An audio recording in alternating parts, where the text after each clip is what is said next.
So the modeling quest, this next slide, we're going to be asking what are the component pieces and how they fit together.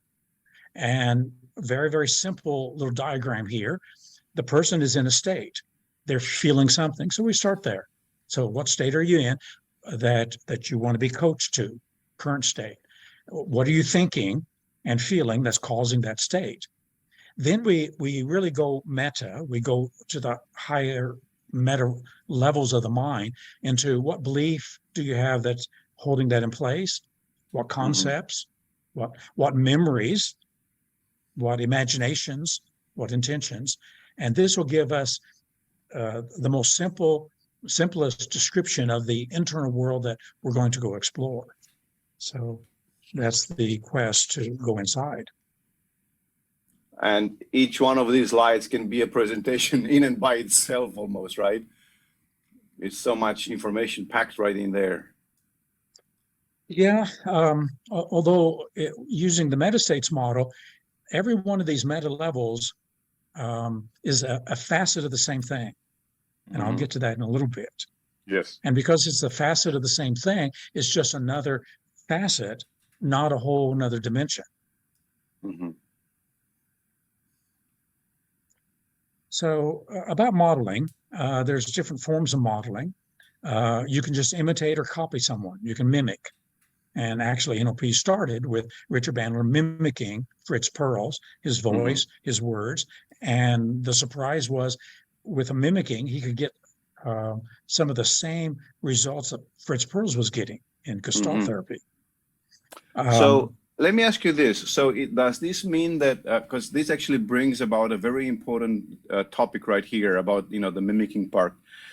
Some people say, the voice is not important when you're doing coaching or therapy or, whatever, stuff like that. So right now you're saying that, Bandler, for instance, modeled Fritz Perls, and then because of that, was it because of the voice, or was it because of the words, or because of the way he was saying it? Where exactly is modeling, and how important is modeling in this whole process? Well, so this, right now we're at level 1 of just copying and mimicking. Yeah. And that's the most simplest form of modeling. Every child does it. Every child copies, models, mimics, parents, teachers, older children. So it's just natural. It's part of our mirror neurons of mimicking and copying.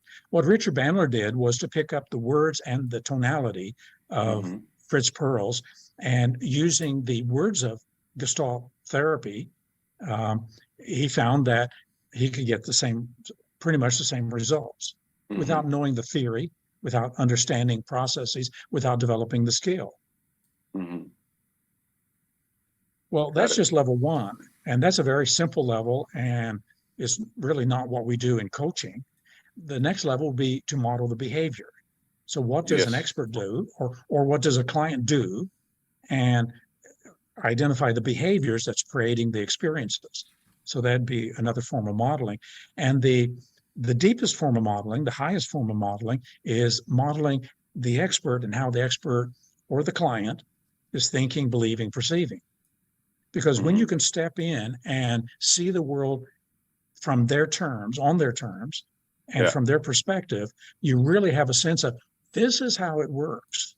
And oftentimes by modeling that, feeding it back, the client now becomes aware of how they're doing what they're doing.